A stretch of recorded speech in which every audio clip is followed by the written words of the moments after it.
Ce que nous faisons là, nous n'avons pas eu l'autorisation du maire, nous n'avons pas suivi ses instructions. Nous sommes un conseil municipal où les esprits sont libres. Personne ne peut supporter cette injustice. Les commerçants qui ont donné leur argent pour acquérir des cantines, ce sont des Sénégalais. Ce sont des opérateurs économiques qui sont dans le pays. Certains sont expatriés. Ils ont besoin d'être édifiés.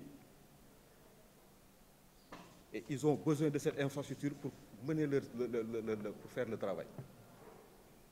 Et ça fait partie du développement. Le développement local dans cette communauté nous incombe au plus haut point. C'est pour cette raison que nous devons protection aux commerçants.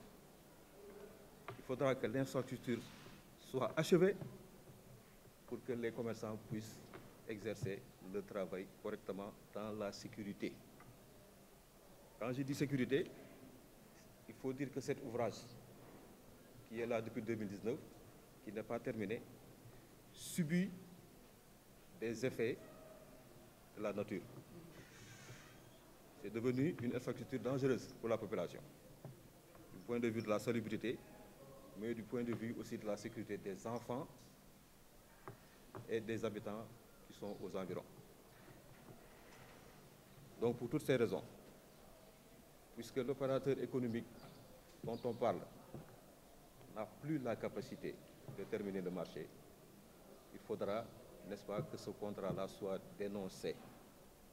Je ne veux pas qu'on nous prenne au mot. C'est pour cette raison que je n'ai pas utilisé le mot résiliation.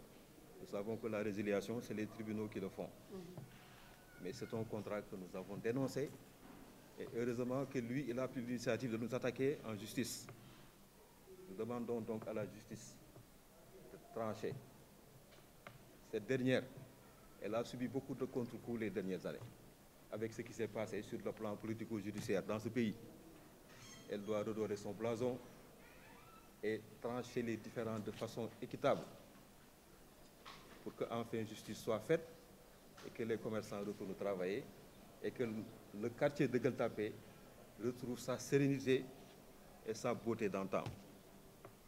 Ça, on tenait à le dire et nous en appelons, n'est-ce pas, à la magnanimité de Monsieur le Président de la République, son Excellence Bassirou Diomaye Faye, et son Premier ministre, son Excellence Ousmane Sonko, pour qu'ils réagissent. Parce que, compte tenu de leur slogan « Djubal, Djubanti », Djub, Djubal, Djubanti, c'est un slogan que nous épousons parfaitement. Et nous tenons vraiment à ce que l'exercice de l'État dans lequel nous sommes